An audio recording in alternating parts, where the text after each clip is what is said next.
It's so hard. I would never presuppose that I could tell them how to walk their walk or live their journey.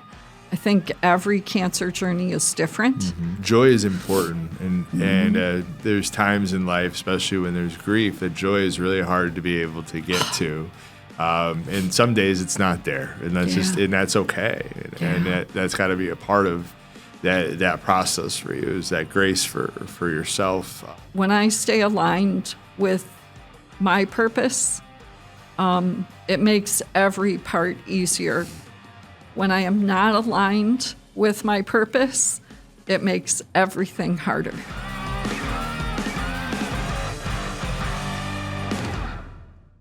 Hey, what's going on, friends? Welcome back to another episode of the Love Local Chicagoland podcast. Today, we're going to talk to a mother, a leader, a builder, a nonprofit leader, a local realtor in our community who's gone through some hard times. She lost her daughter at 35 to glioblastoma. It's a very powerful brain cancer. Many of you might have experienced that or known somebody that's experienced that in their lives.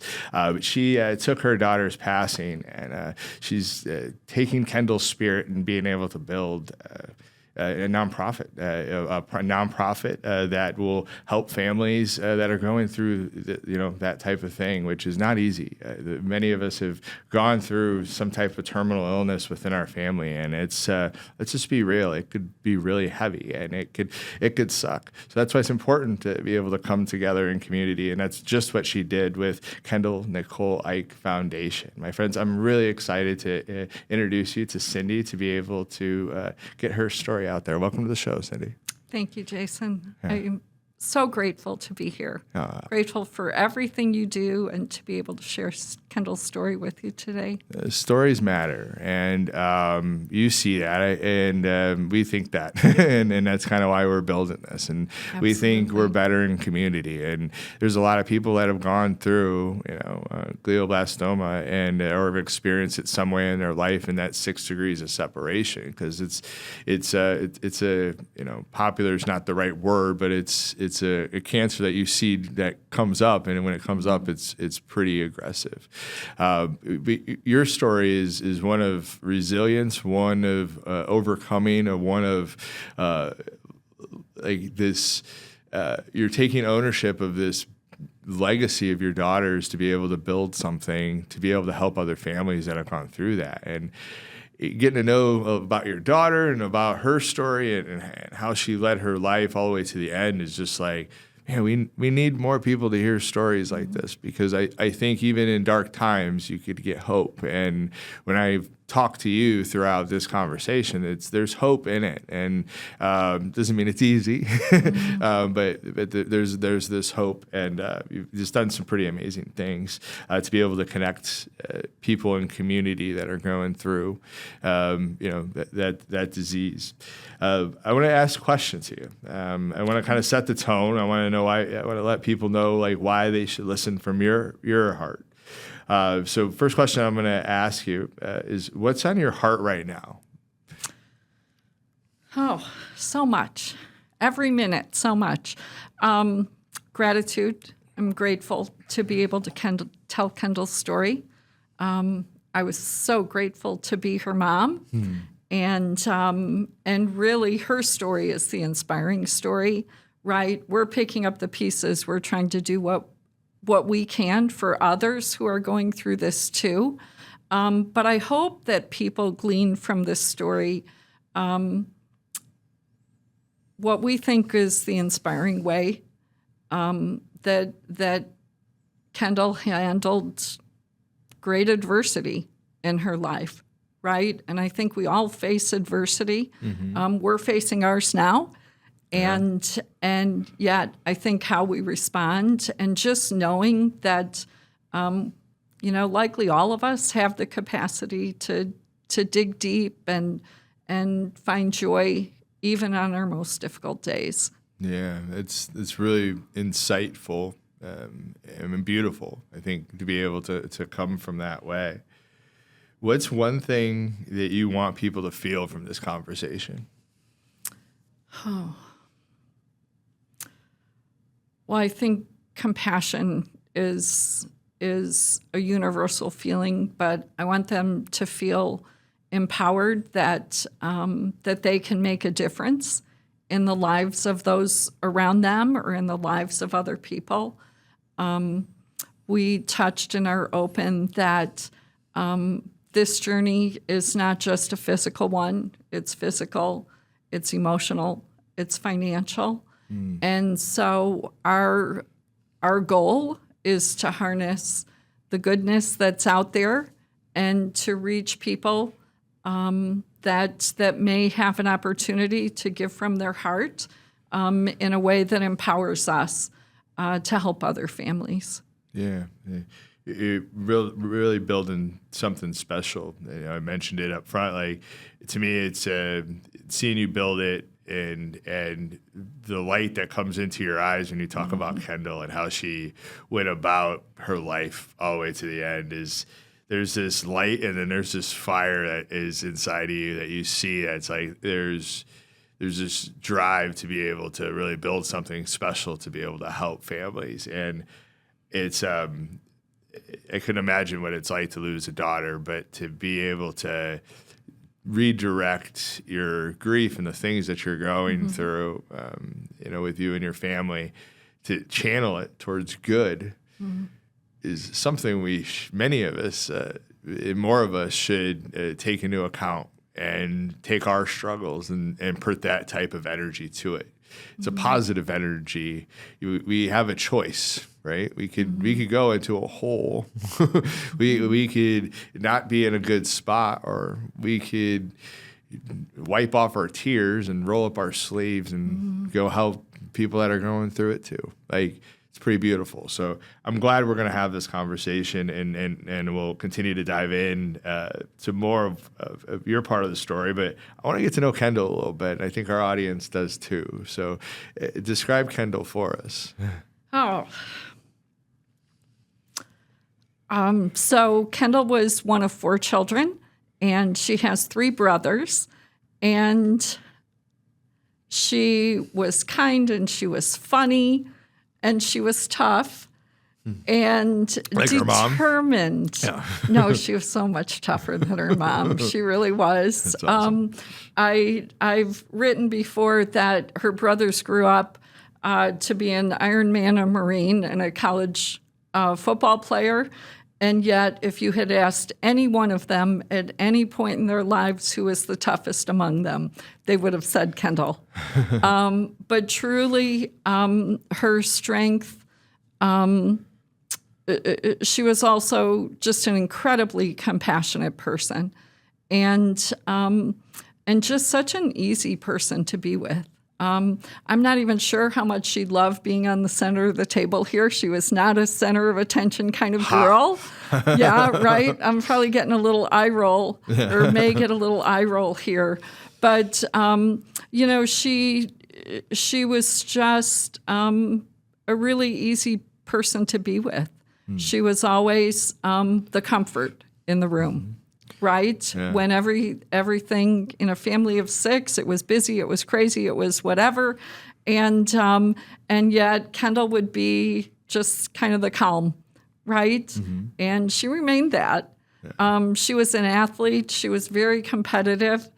And we saw when she was diagnosed that she kind of tapped into that spirit again. She'd been away from athletics for about a decade, and yet she kind of tapped into that I can do this. And we watched as she did it. And she had a really effortless way of telling her story and of being with people. And I shared with you when we spoke earlier that sometimes I tell her story and it leaves people feeling quite sad. And I'm really, really trying to learn how to tell her story in a way that leaves a smile on people's face. Because beautiful. She had that capacity. She could meet strangers in an airport or on a plane. And, we'd get off the plane and I'd say, did you tell them? And she was like, oh, yeah, I did. And she had a way of telling her story in a way that never separated people from the joy of being with her. And so that was Kendall. Yeah, it's beautiful. It's hearing you talk about her. It's beautiful to be able to see, and what got to me in our conversation in the prep is how she took that spirit, even when she had the terminal illness. She kind of kept going with that spirit. You talk to people a little bit about that, and just how her vibe was during even those really hard times. Yeah. So, like many families who receive this diagnosis, there's really no warning, right? Or in Kendall's case, there was very little warning. She had headaches for a few days before. She had gone to the doctor, got a prescription for migraines and for what they thought was an underlying sinus infection. Headache came raging back in the next few days, accompanied by some visual changes. So we'd all had a great day at work. Kendall was at work. Marty and I were at the office. We were with a group of our favorite realtor pals. And we drove home, and Kendall said, "Can you come pick me up? I can't drive home." And so we took her to the ER, and within that night, we had learned from an ER doctor, it took about a week for it to be confirmed, but that she likely had a mass on her brain. The cells looked cancerous, and that the location of the tumor was inoperable. So we had gone from 30 years old, right? 30 years old. Wow. And so we had gone from, just the joy of the day, to just a few hours later, our worlds were turned upside down. Yeah. And so she had surgery the next day. The tumor was inoperable, but they were able to relieve some cranial pressure.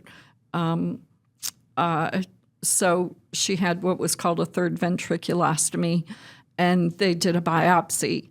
And then the results of the biopsy came that next week, and it was stage 4 glioblastoma. Ooh, wow.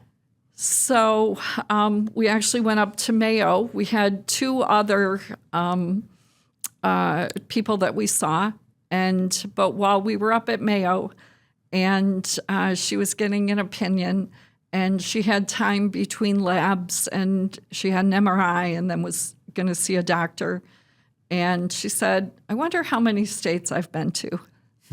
And we started just recounting family vacations and places she'd gone with friends, and the count was 26.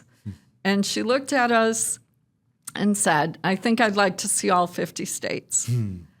And she wasn't panicked. She wasn't stressed. She wasn't sad. She was just kind of making a plan and deciding how she was going to move forward. And there were times that seemed like just an unbelievably ambitious goal for a girl with a pretty grim prognosis. Yeah. But to watch how she pursued that goal, it changed everything. It changed every conversation she had, and people would come to visit, and instead of talking about doctor's appointments and treatments and side effects and pain, she would talk about where she'd just been and where she was going. And it really, it made a powerful difference. So I know we're going to talk about the foundation probably in a few sentences from now. Yeah. But that was really such a powerful thing for us to see, first of all, how she set a goal, how people rallied to support her, and how pursuing that goal really changed her experience in a meaningful way. Yeah, it's when you have that type of illness, to be able to take that type of attitude and that type of persistence, this really says something about the character of the person.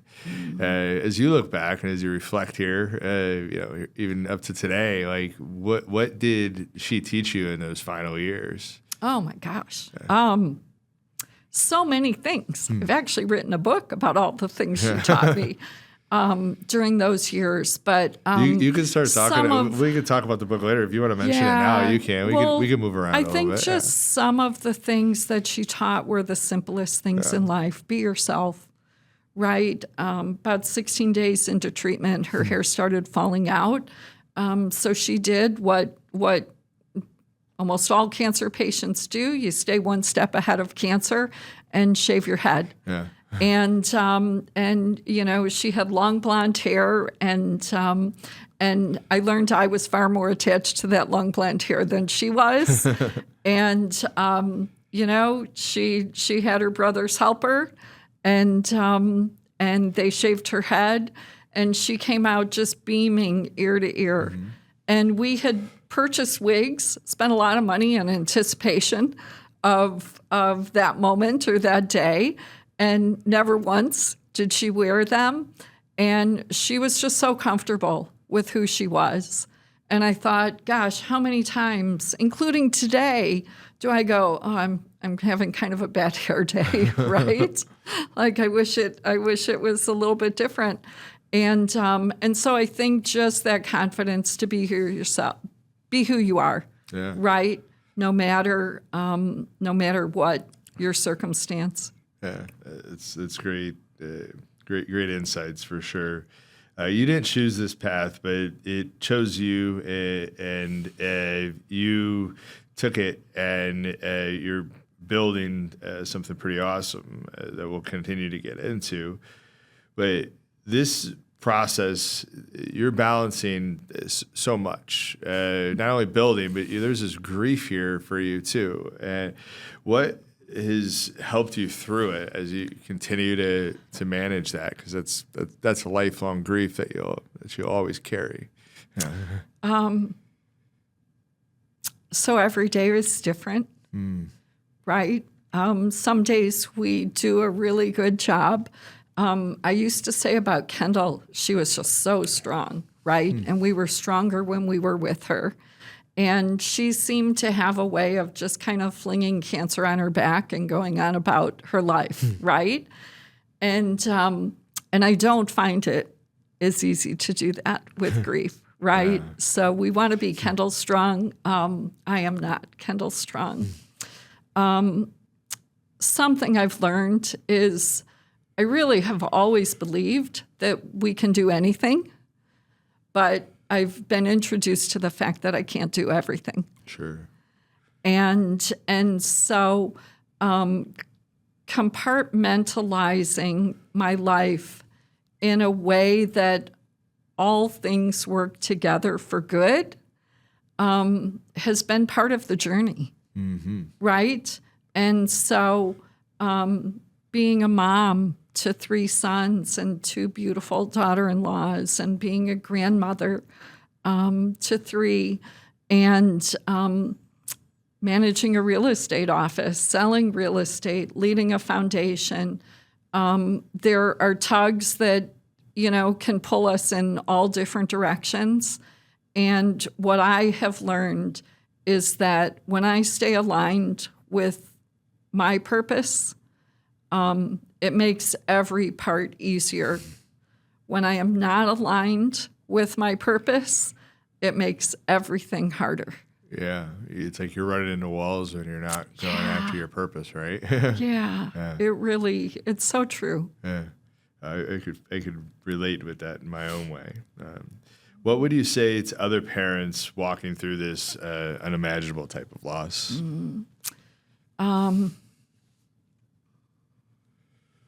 It's so hard. I would never presuppose that I could tell them how to walk their walk or live their journey. I think every cancer journey is different, and every family is different. Every patient is different. I would just encourage them to to enjoy every day, right? And that's a really hard thing to do when you're going through something that is both so frightening and so difficult. But I used to say that Kendall could find joy in or comfort in unexpected places and joy in every day. And she really did. And so I would just encourage people, lean into the small things that give you joy, right? If it's sitting in the grass looking at a tree, right? If it's in the winter curling up in front of a fire, if it is watching, goofy TV shows or Hallmark movies, right? Whatever it is that brings you comfort, brings you joy, try to make space for that in every day. And there are so many things that come with this diagnosis and other equally devastating diagnoses, right? And all of a sudden your schedule is not your own, right? You have doctor's appointments, you have demands of treatment. You don't feel well, right? Profound fatigue. Kendall experienced muscle pain, joint weakness, excruciating headaches, right? You're not feeling like yourself. And yet, if you can find small ways to still experience joy in each day, those are the things that I look back at now, and I feel like, okay, give me more of that, right? Yeah. Yeah. Well, yeah, that's beautiful. What joy is important, and there's times in life, especially when there's grief, that joy is really hard to be able to get to. And some days it's not there, and that's okay. And that's got to be a part of that process for you, is that grace for yourself to just be whatever you're going to be that day. After she's gone, how have you still been able to work through to be able to get that joy and to be able to focus in on those little things yourself that she helped you remind you of? Well, I'll tell you that is the brutally difficult part, right? I had actually written a presentation on finding joy on your most difficult days. And I thought Kendall was this great teacher, and we've got this, we learned this. And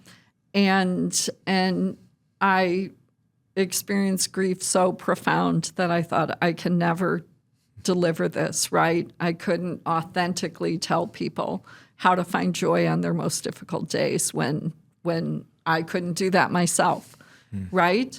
And so, I think grief is something we work at, right? And I think we all do it differently, right? And I know my husband grieves differently than I do. My sons each grieve differently. And so I think giving space to where you're at and really just kind of respecting where everyone where each individual's grief leads them. Yeah, grief is a monster of an emotion, and it's great advice, because I think a lot of us are like, well, I grieve this way. This is how everybody grieves, and that's just not accurate. I think I at one time in my life, I think I thought that until I experienced grief as an older adult, and I'm like, oh no, I could see it on everybody that it hits us all differently, and it triggers different emotions for us, and then you learn that there's different phases of grief. Yeah. So to me, your journey, like, you're helping people, and you've built this nonprofit now, this foundation, as you've gone through grief, that you're going through grief. But is that a part of your grieving process, do you think? Or is that more your business mind of like, I'm just going to do this? Or or both? So for me, it's how I breathe. Yeah. Right? Yeah. And so it is definitely a big part of my grief journey, and having that purpose and being able to harness the unspent love, right? that we have, right? And being able to pour into other families, that is a really meaningful thing to me. Seems like it feeds your soul. It does feed my soul. And so the tough part is that I love talking about Kendall. I love telling her story. I think she was just a really inspiring person. She was an ordinary girl that was faced with extraordinary adversity. And I think in a way it speaks to human potential, right? And our ability to rise to even the challenges that we can't imagine that we can rise to. But I will tell you, it is difficult for my husband and for my boys. And so I'm right now trying to figure out how, as a mom, I pursue what feels like purpose in my life without making brain cancer the center of theirs. Yeah. And I like to say that brain cancer wasn't the most important thing in Kendall's life, even when she had it. And so I now have connected with people across the country, even across oceans, who have experienced this journey, who are doing good things for other people, be it in research or similar to our foundation, they're pouring into families. And so I have really found community in that. I respect, though, and I need to let my boys pursue the other healthy, wonderful things in their lives. Yeah. And we have had brain cancer was at the center of all of our lives for 5 years.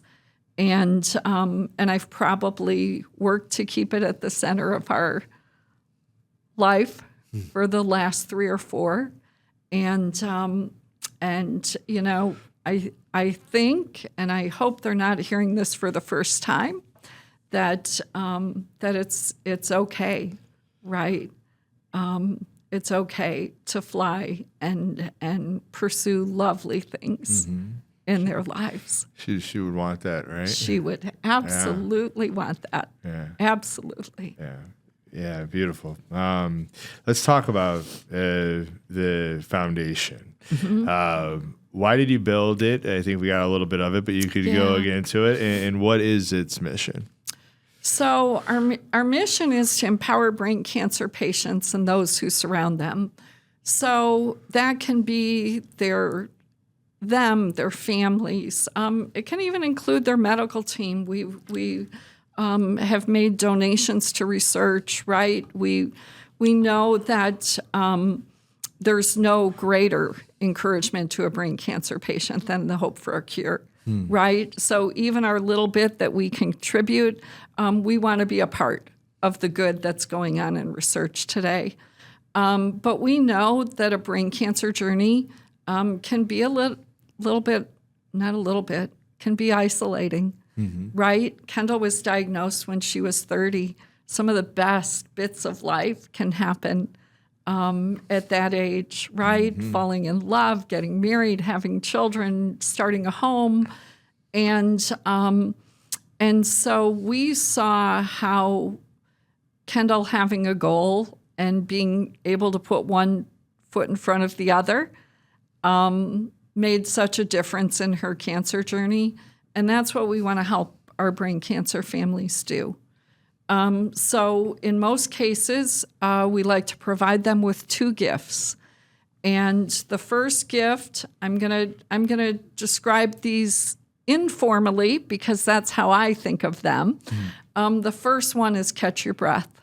So instantly, there may be a patient and even a caregiver that are taking time away from work. They may have new child care needs. They may have costs of transportation to treatment.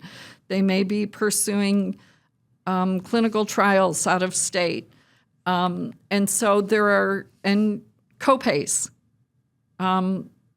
pharmacy costs. And so instantly there are 2 drains. and one is reduced resources, and the second one is increased expenses. And so our first gift is just to say, hey, we want to help offset some of this so that you can take a break, take a breath, and figure out how you're going to move forward and put a plan together. I think that'd be such a huge help, because it's like a smack in the face when that happens. That is, it's like a freight train coming through, and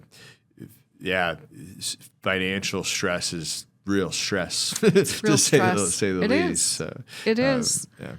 And our second goal is to change the conversation. And so we saw how living with brain cancer being the primary thing on your calendar is a pretty tough journey, right? It's not a pretty tough journey. It's a tough journey, right? Yeah. And so when we saw Kendall be able to put things on her calendar that were significant and things she could look forward to, plan, anticipate, enjoy, and then make memories to savor after, right? And so it didn't just change one conversation, it changed many conversations. And so our second gift to patients is to help them pursue a goal or enjoy a memory-making experience. What would be an example of that, like a goal or a memory experience that you've seen? I didn't ask permission to tell this story, but I'm going to hope that it's okay. We have a young woman who was diagnosed the summer after she graduated from college at 22 years old. And her dream, and she's bringing this into reality, is to have a coffee truck. Awesome. And her dad and her family and her community have rallied around her to help her realize this goal. Is this like local in our area too? It is. That sounds like a Love Local story. I'm just going to say it. Oh my goodness! Out at the food truck or at the coffee truck. We are going to make this happen, Jason. You need to know this young woman and her family. Yeah. And theirs would be a powerful story for you to tell. Yeah. So we're going to pour a little bit more love into helping this dream come true. But they're just simple examples. And like Kendall, she was 30 years old. I never knew it was her goal to travel the country. Right? That wasn't something she talked about. It wasn't something she verbalized.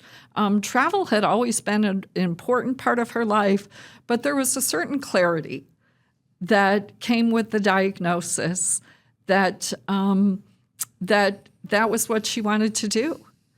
And so I think for this young woman that we just spoke about, I think she had that clarity too. She had just started in a new job and was beginning a career. And yet when she received this diagnosis, she knew what was on her heart. Yeah. And so I think, a lot of us maybe don't have that clarity. That was one of very few gifts that brain cancer offered, was the clarity of knowing what was important, what was not. And get rid of the fluff. Yeah. Right? The things that we worry about day to day, that all of a sudden you know what's important. Yeah, it's you get humbled in ways I could imagine that just goes back to the simple things in life are the most important. And my hope is that whether somebody's gone through cancer or not and they're listening is like, just take that away with you because it's important. You're actually just started time this is launches the Kendall's Challenge, third year that you're doing this, right? Yes. So talk to me a little bit about Kendall's Challenge. Okay, so Kendall's Challenge really began as a friend raiser, right? We do a big fundraising event in the fall, and we wanted to do a friend-raising event in the summer to kind of grow awareness of our foundation and increase awareness of brain cancer. So typically we would start in May, and we would register people in May, which is Brain Cancer Awareness Month. And then we would start our journey in the beginning of June. Well, we encountered a little challenge last year, and our app was no longer available. So we tried some different apps, and yet the connection piece of Kendall's Challenge is really important to us. So Kendall's Challenge is a 42-day walking, running, biking challenge where we're connected via an app, and anyone, anywhere can participate. In fact, we had a woman from Australia join the challenge today before I came. And so we connect via an app. And this year, the app developer did a really wonderful job aligning Kendall's Challenge with Kendall. And so we will virtually travel through landmarks across the United States. And so as people amass miles, they'll get badges from these different landmarks.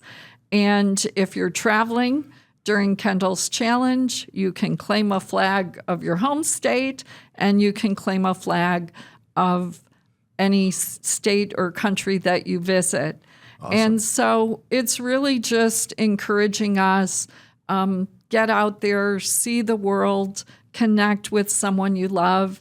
We like to say that Kendall connected family and friends with new and favorite places.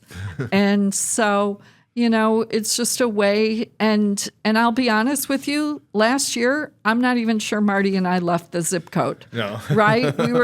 We were busy doing things locally. And yet it was so wonderful to see people in the chat who were, experiencing life, participating in the challenge, and spreading Kendall's Love Goes Further message far and wide. And that's what it's about for us. Kendall left us with a message. I don't think I've said that part yet. After Kendall passed away, I was going through her Facebook feed to see if there were little nuggets that maybe I didn't know. And I came across a message that she had written to a family who had moved away, whom she loved. And her message was, no matter how far we go, our love goes further. And so we see Kendall's Challenge as a way to just kind of spread that message of love far and wide. Yeah, and that's just a part of it, right? We'll get to a book in a second that you have written. That's the basis of the title, right? Let's talk about how people can get involved in Kendall's Challenge before we jump over to the book, though. So it's super simple. Go to lovegoesfurther.org, and you can register there.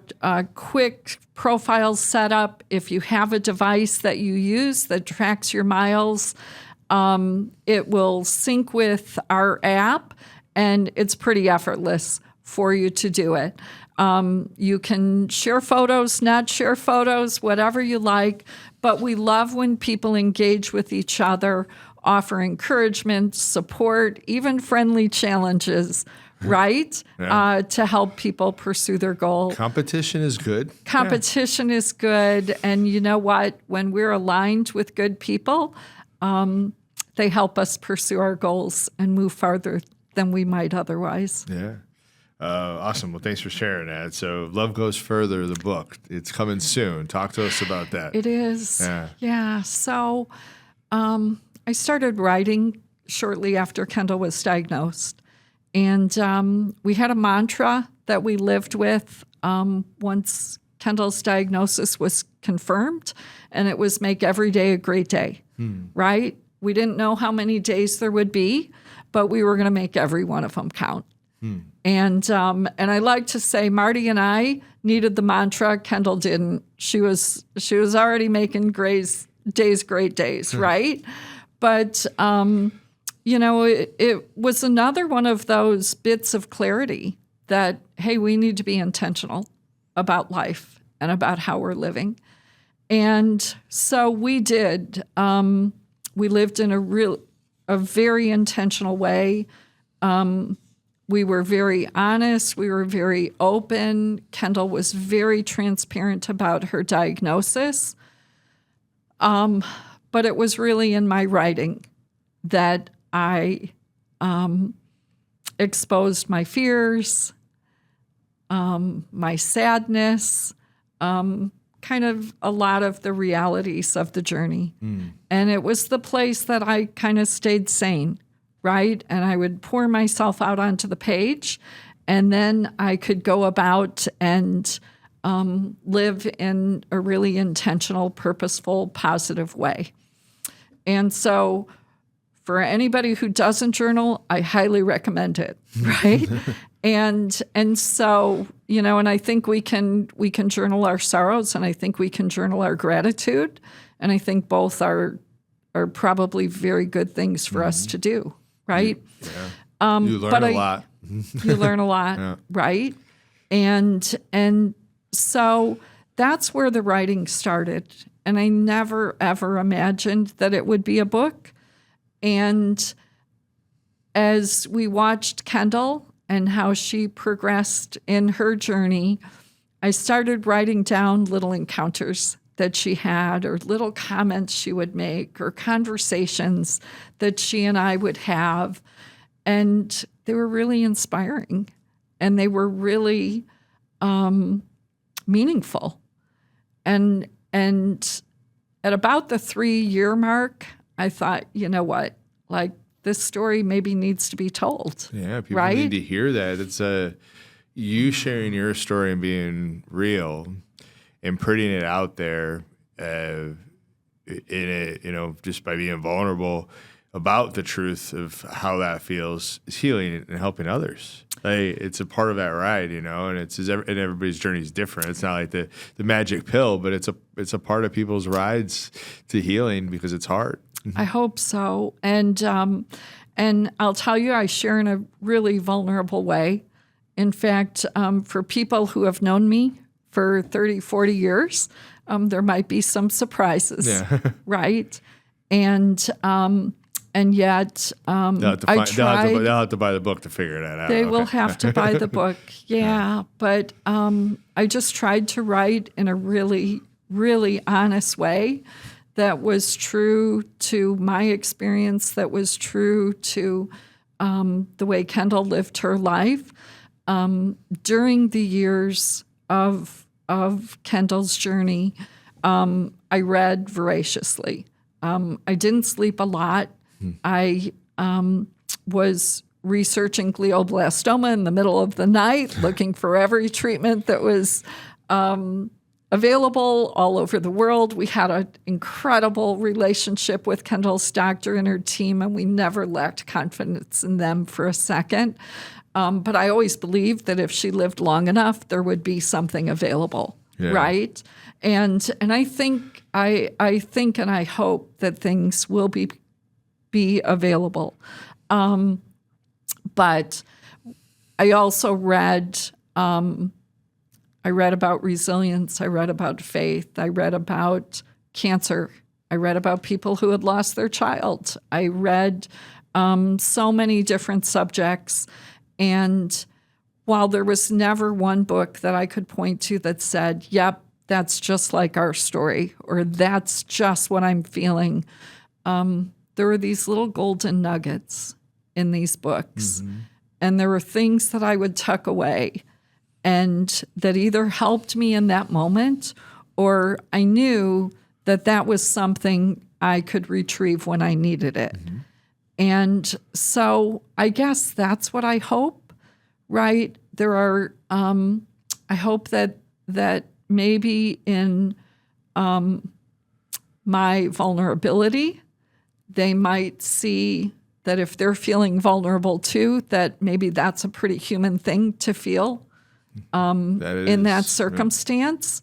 Yeah. And I hope they see Kendall in this book, and I hope they see the promise and the meaningful way that it's possible to live when when the other dreams that you've had for your life have maybe gone aside. Yeah. Well, I can't wait to see the book come out. It comes out later this year, right? It actually comes out in August. So by the time we tape, it's only going to be a few weeks away. Beautiful. So it's being published the beginning of August. I'll be at a convention and a signing that first weekend in August. And then it will be on Amazon soon thereafter. I can't tell you the exact date, but I have a really basic website that's cindyeich.com. And so there will be updates about the book if anyone would like to go there. Awesome. We'll provide updates. Very nice. And in social media, I'm guessing you'll see something on social media you'll probably see something on social media too. Oh, awesome. Is that the best places to connect to you if somebody wants to connect with your It organization? is. Yeah. So I'm on Facebook, LinkedIn. I need to be better on Instagram, a little bit on Twitter. And yet it's really interesting how you connect with different groups of people in different places. Oh, yeah. Right? Yeah. And so, I think they can all be really helpful, useful ways for us to reach each other. I encourage people to follow the Kendall Nicole Icke Foundation page. We're KNE Foundation on Instagram and Twitter. We're Kendall Nicole Icke Foundation. That's a mouthful. But on LinkedIn and Facebook, we try to mix it up a little bit so you're not seeing the same thing on every platform. But mostly we want to get the message out that there are ways that we can help people that are facing something that none of us are prepared for. Doesn't matter. Our youngest patient we're assisting right now is 13. She was diagnosed at 10. So we've known her since she was 10 years old. And this girl has had a rough journey. We have other young women, 20, 22, and we have an older adult that we're helping as well. And there is no good time to get brain cancer. No. But I'll tell you, we just pour love into them, and we hope that there might be people listening today that will help us do that. And yeah. I appreciate you being here today. I appreciate you just being real. I'm grateful for the conversation, and I'm excited to see you continue to build a community to help people with glioblastoma. Like it's as you said, there's no cure as of now, and it's aggressive, and it comes in swinging. And families need support, and you're helping them with the solutions that you're providing with Kendall Nicole Icke Foundation. So thanks for being on the show. Thank you, Jason. Can I add just one more sentence? Please, yeah. So we've been blessed to have a community that has supported us and has supported the foundation. And one of the things that we've learned is through awareness events. We're often introduced not only to kind-hearted people who will help us in our mission, but also to others that are in need. And so I just want to clarify, we do help brain cancer patients with all types of diagnoses. There are over 120 brain cancer diagnoses. So we want to put the word out there too. If you know a family in need, we'd love to know about them. Power of connection, my friend. Absolutely. So, thank you so much for being on the show today and being you. Much appreciated, and keep going. So, thank you, Jason. You're welcome. My friends, we're better when we're in community. Life's hard, and when we can support each other, it's just better. So I love this story today, just because losing a kid would be probably the hardest thing that anybody could ever be able to go through, right? At least from my perspective. And to be able to channel that, to be able to go help others with the spirit of your kid is pretty darn powerful. It can't be easy. And I think other people should know about that. And I hope it gives you hope to go chase your dreams, whatever your struggle is. Like, go help people. life will be better that way. So anyway, go check out Love Goes Further, Kendall's challenge, which is lovegoesfurther.org, or you could pause it, zoom in, and do whatever you're going to do. But I would go to lovegoesfurther.org. I'm going to join this. So 42-day challenge. Love it. I like cycling, so and I do have a connection with cancer with glioblastoma with my grandma. So it just makes sense. And she passed away on August 4th. So I'm going to ride with you for this 42-day challenge. I love it. I hope you post a picture of your grandma on August 4th. I think now I have to. I think now you have to. Yeah, now I have to. So appreciate you, my friend. So anyway, thank you guys for listening. Support local, love local. We're stronger together. Roll up your sleeves and let's go.